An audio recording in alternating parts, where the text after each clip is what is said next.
Joe lived in a small town where the streets stayed quiet after sunset, and everyone knew whose truck that was by the sound of the engine.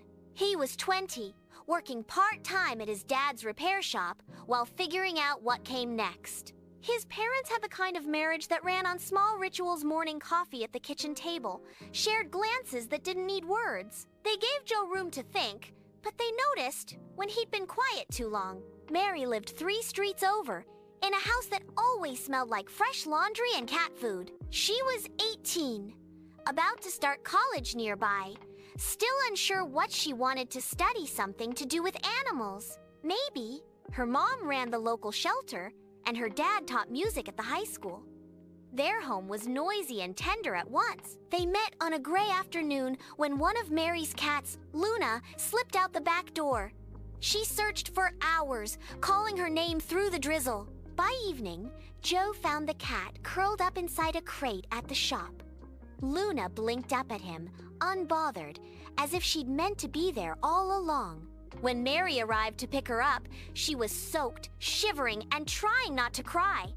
Joe handed Luna over and said, "She's got a good eye. That crate's the warmest spot in town." She laughed, embarrassed, and grateful, and left promising to bring cookies as thanks. She actually did.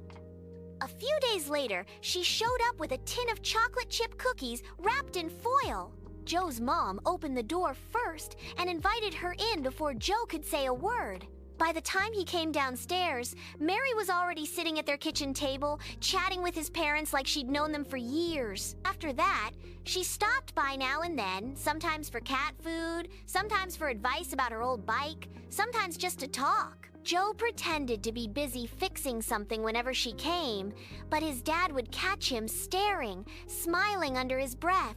Their friendship grew in quiet ways. They walked together sometimes to the farmer's market or down to the pond where Mary liked to sketch. She'd talk about everything: her classes, her parents, how she wanted to volunteer at an animal rescue abroad one day. Joe didn't say much, but he listened, and she liked that.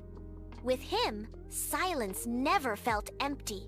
When she got her first college acceptance letter, she told Joe before anyone else. They sat on the curb outside the shop, the sun going down, and she said, "I'm excited, but scared too."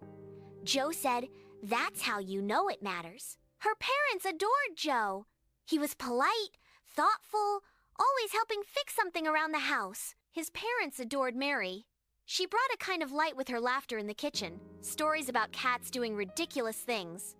Sometimes, their families had dinner together. Her dad would bring his guitar. His mom would talk about the latest shelter rescue. Joe's parents would trade gentle teasing that made everyone laugh. The cats got used to Joe, too. Luna followed him when he came over. Milo liked to nap in his lap. Misty, the youngest, was jealous of them both. When Mary started college, things changed, but slowly. She got busier, and Joe spent more time at the shop, saving money. They still met on weekends, still walked the same paths. Once, on a quiet evening by the lake, she said, "Sometimes I feel like we're both standing on the edge of something, like our lives are just about to start." Joe smiled a little and said, "Maybe they already have." They never made a big declaration, no grand confessions, no dramatic kiss in the rain. It just happened one day, they were friends, and the next, they were something more. The town noticed before they did. People would smile when they passed by together. Their parents didn't say much, but they saw it coming. And they were proud, not just because Joe and Mary were in love, but because they treated each other with kindness, the way they'd both been raised to. Years later, when people asked how they met, Mary would laugh and say, "Because of Luna, she was always running off." Joe would shake his head and say, "Best thing that cat ever did." And somewhere, under a shop table or in a sunlit window, one of the cats would be curled up, watching them like it knew the whole story from the start.